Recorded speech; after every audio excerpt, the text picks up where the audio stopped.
Hi friends, welcome back to our channel Luxor. So guys, I'm back with another video, part 2 of Delhi Sultanate. So इस part में हम करेंगे Khalji dynasty. Okay, मैंने आपको पहले ही बताया था कि खलजी डायनेस्टी में जलाउद्दीन खलजी जो थे वो आए और उन्होंने कैप्चर कर लिया थ्रोन.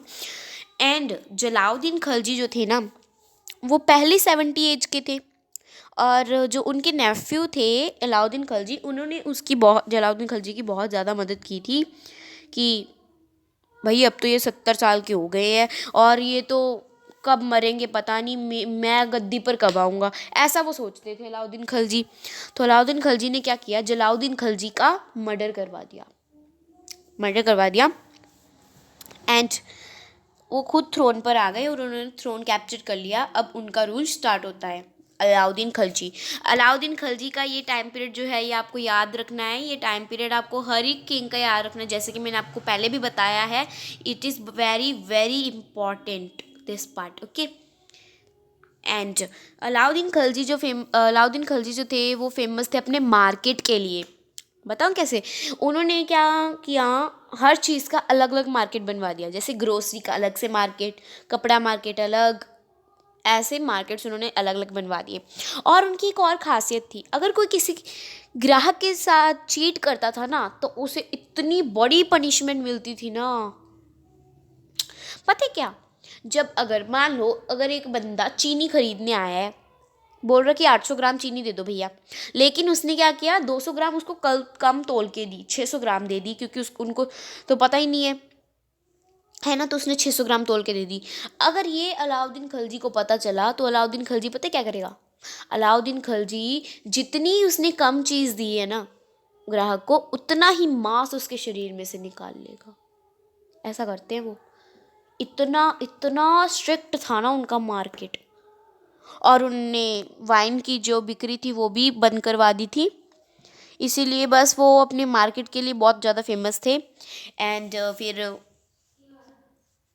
उनकी भी डेथ हो गई 1316 CE में. एंड देन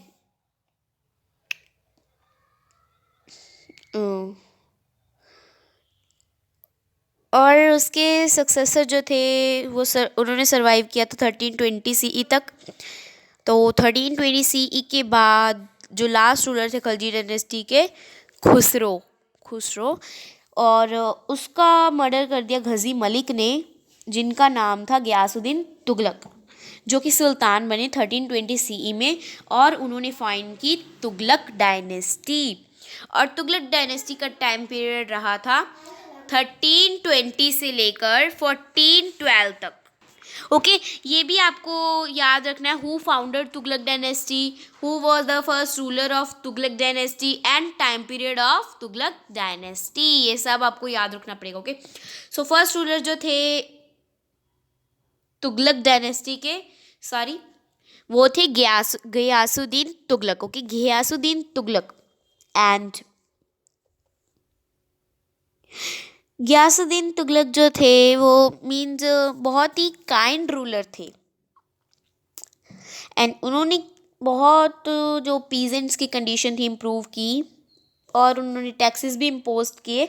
बट उन्होंने वापस ले लिया अपने टैक्सेस जो उन्होंने इम्पोज किए थे, वापस ले लिए. और उनकी ना डेथ हो गई किसी एक्सीडेंट की वजह से. उनके लिए मतलब कुछ हो रहा था वहाँ पर, तो उन्होंने पंडाल सेट किए थे गयासुद्दीन तुगलक के लिए. बट अनफॉर्चुनेटली जो एक पंडाल था वो उनके ऊपर गिर गया, गयासुद्दीन तुगलक के ऊपर. तो उनके बेटे जो थे मोहम्मद तुगलक, वो आए गद्दी पर और उन्होंने राज किया 25 से लेकर 51 CE तक, यानी कि 26 ईयर्स तक उन्होंने राज किया. ओके. जो मोहम्मद तुगलक थे ना, उनका रियल नेम जूना खान था, बट उन्होंने अपना नेम चेंज कर मोहम्मद बिन तुगलक रख लिया था. एंड वो सुल्तान बने 1325 CE में. वो बहुत ही सुलझे हुए, यानी कि मतलब वो बहुत ही सीखे हुए लर्नड पर्सन थे. ओके.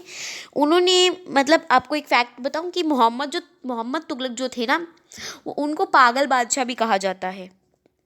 पागल बादशाह. Okay, it is a fact. ऐसे क्वेश्चन आ सकता है विच सुल्तान नॉन एज पागल बादशाह।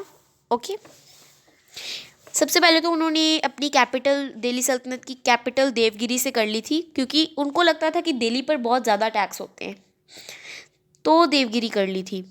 तो उन्होंने पता क्या किया, खुद तो वो गए गए देवगिरी, बट देवगिरी में जो भी रहता था, चाहे वो कोई कुत्ता हो, चाहे वो कोई बिल्ली हो, चाहे वो छोटी से छोटी चींटी तक क्यों ना हो, सबको लेकर गए थे वो वहाँ देवगिरी।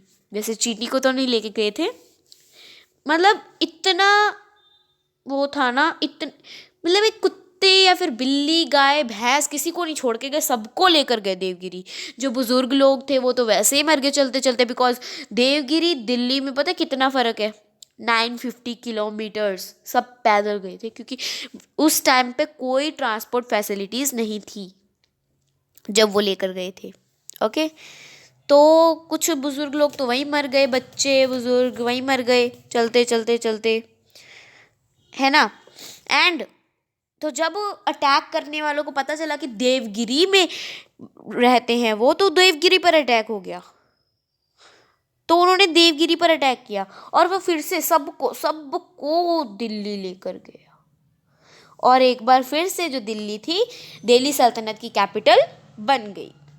ओके, और उसने क्वाइंस को भी चेंज करवाया था, सिल्वर क्वाइंस को अपनी रॉयल ट्रेजरी से, बिकॉज जो उसकी ट्रेजरी का पहले से ही बहुत लॉस हो चुका था, इसीलिए। एंड उसके बाद उसकी डेथ हो गई 51 CE में, बट उसका कोई बेटा नहीं था, इसलिए जो उसके कज़न थे फिरोज़ तुगलक, मोहम्मद तुगलक के कज़न थे फिरोज़ तुगलक, वो किंग बने। वो उन्होंने रूल किया 51 CE से 1351 CE से लेकर 88 CE तक उन्होंने रूल किया। एंड ये 1 मिनट, यस, जो फिरोज तुगलक थे, मीन्स वो बहुत ही सुलझे हुए पर्सन थे, एकदम अपने कज़न की तरह, मोहम्मद तुगलक की तरह। एंड और वो अपने आप को पता कैसे मीन्स वो अपने आप को मानते थे कि वो गॉड के सर्वेंट हैं, इस तरह से वो खुद को मानते थे। एक और, अलाउद्दीन खिलजी एंड मोहम्मद तुगलक जो थे, वो दो ही रूलर थे जिन्होंने उलेमास को अपने किसी भी काम में इंटरफेयर करने नहीं दिया। एंड फिरोज़ तुगलक ने बहुत सी सिटीज़ भी फाउंड की, जैसे कि Hisar, Jaunpur, Firozabad, Ferozepur etcetera. Okay, and उन्होंने दिल्ली के अराउंड ही, दिल्ली के आसपास, एकदम दिल्ली के बॉर्डर, आउटर बॉर्डर्स पर 1200 फ्रूट गार्डन्स उन्होंने बनवाए थे, 1200। और उन्होंने बहुत सारे कैनाल्स एंड टैंक्स भी बनवाए थे मार्केट्स में।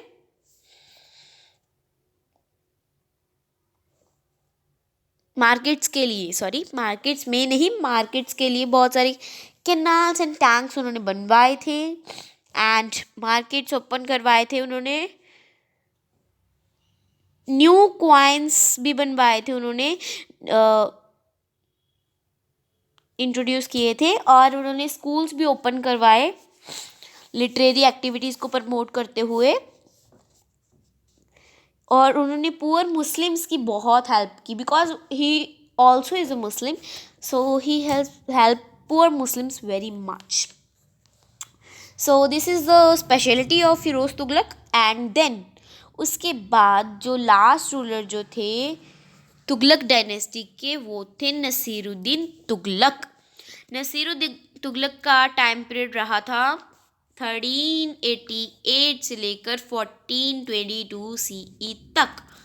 Okay, Nasiruddin was the last ruler of Tughlaq dynasty. Okay, 1 minute. Okay, last ruler थे वो। क्वेश्चन आ सकता है who was the last ruler of Tughlaq dynasty, इसलिए मैं इसको ज़्यादा आपको हाईलाइट करके बता रही हूँ। ओके, बट इनकी कोई भी मीन्स स्पेशलिटी नहीं है, बट उन्होंने बहुत आर्टिस्ट के साथ डेकोरेट किया कैपिटल को समरकंद पर। और उसके बाद द सल्तनत lasted only up to 1412 CE after Timur's invasion till Nasiruddin died. Okay, और उसके बाद जो तुगलक डायनेस्टी थी वो छोटे छोटे किंगडम्स में डिवाइड हो गई, और दौलत खां आए उसके बाद। और वो एक आमिर थे जिनको अपॉइंट किया था दिल्ली के रूलर के तौर पे। बट हाँ, उनको किया था, बट इन 1414 CE सैयद खिरजा Khan attacked Delhi and defeated Daulat Khan. Syed खिरजा खान जो थे वो दिल्ली पर उन्होंने अटैक किया और दौलत खां को डिफीट कर दिया, और उन्होंने फाइंड की सैयद डायनेस्टी। तो 4 रूलर्स आए थे इस डायनेस्टी में रूल करने के लिए, अप टू 1451 तक रूल किया उन्होंने, 1412 से लेकर, यानी कि बस 20-25 साल रूल किया। और उसके बाद मीन्स जब भी उन्होंने रूल किया ना, इसकी कोई स्पेशलिटी नहीं थी। सैयद डायनेस्टी जो थी ना, इसमें कुछ भी बताने वाला नहीं है, कुछ भी इसका फेमस नहीं था, कुछ भी नहीं था इस डायनेस्टी में। बस वॉर्स हुए, ऐसा कुछ हुआ, बाकी सब कुछ नहीं है इस डायनेस्टी में। बट ये क्वेश्चन आ सकता है, विच dynasty succeeded Tughlaq dynasty? Syed dynasty आएगा आंसर। ओके, सो बहलोल लोदी जो थे उन्होंने अटैक कर दिया सैयद डायनेस्टी पर और डिफीट कर दिया सैयद डायनेस्टी को। तो वो आए और उन्होंने नई डायनेस्टी फाइंड की, बहलोल लोदी ने लोदी डायनेस्टी उन्होंने फाइंड की थी। और लोदी डायनेस्टी का टाइम पीरियड रहा था ये 1451 से लेकर 1526 CE तक। Lodi dynasty was the last dynasty of Delhi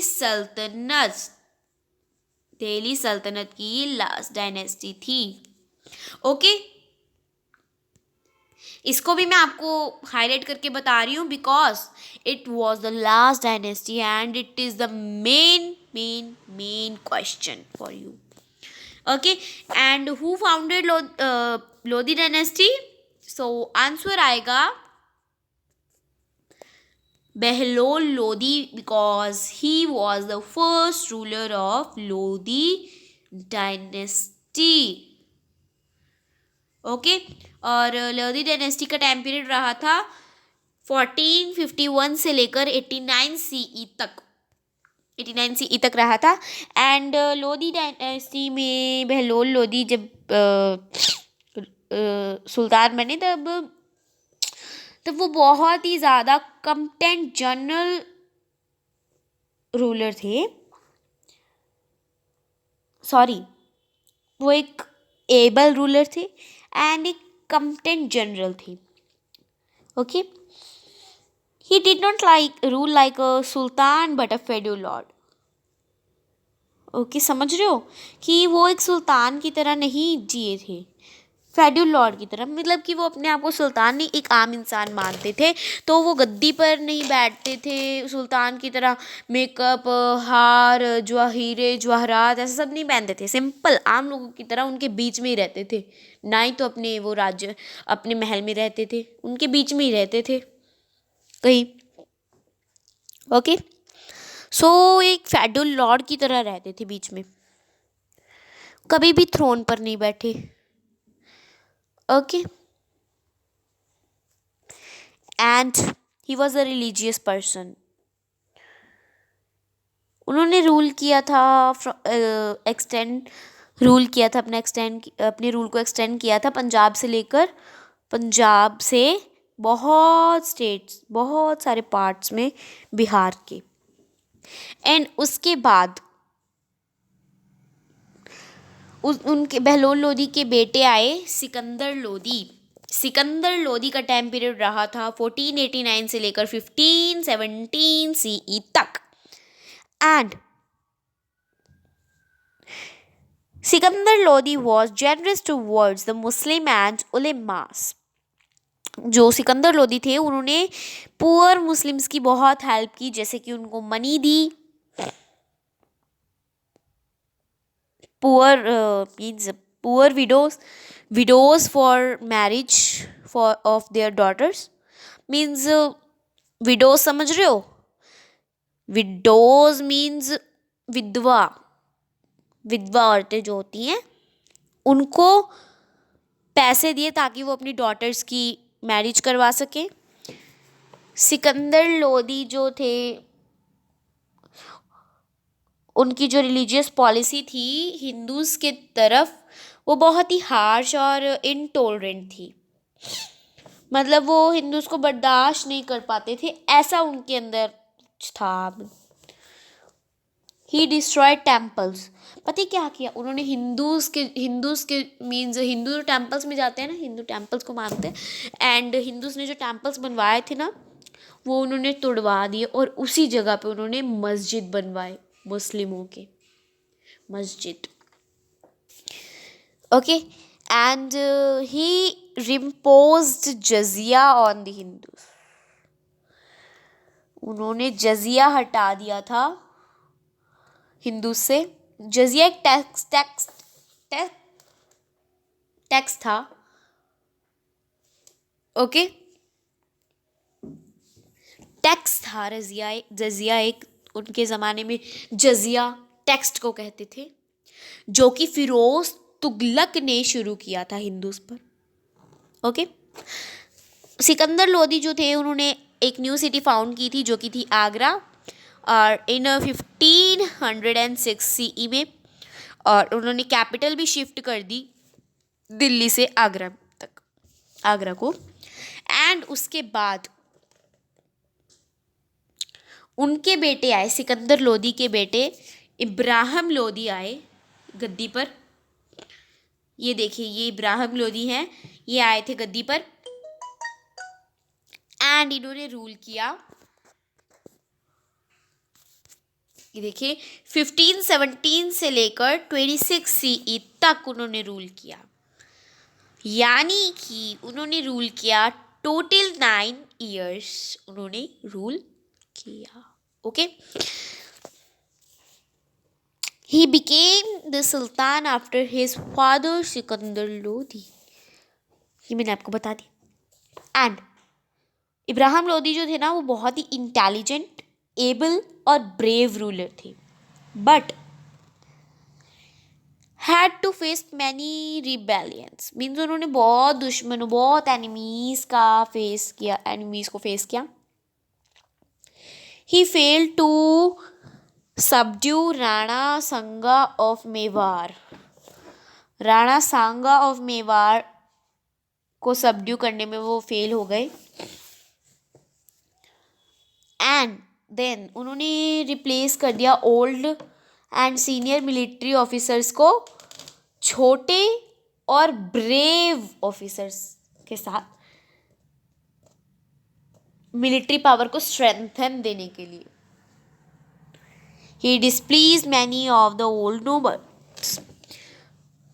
बहुत सारे ओल्ड नोबल्स को भी उसने डिस्प्लेस कर दिया। एंड दौलत खां जो कि गवर्नर थे पंजाब के गवर्नर थे, उन्होंने बाबर को बुलवाया जो कि काबुल के रूलर थे। एंड क्यों बुलवाया था बाबर को दौलत खां ने? ताकि वो इंडिया पर अटैक कर सके और इब्राहिम लोदी को डिफीट कर सके, मार सके। और उसने इब्राहिम लोदी को मार भी दिया। And Ibrahim Lodi was the last ruler of the Delhi सल्तनत। उसके बाद जब बाबर ने इब्राहिम लोदी को मार दिया तब दिल्ली सल्तनत का एंड हुआ और बाबर ने मुगल एम्पायर स्टार्ट किया। ओके, तो यहाँ पर दिल्ली सल्तनत का एंड होता है और दिल्ली सल्तनत डायनेस्टी जो है वो सारी ख़त्म होती है। सो गाइज, अगर आपको ये वीडियो अच्छी लगी हो तो please like it, share it to your friends so that they also get some knowledge. And please don't forget to click on subscribe button and press the bell icon also, so you can get all the notifications of our videos. Okay, thanks for watching this video, guys.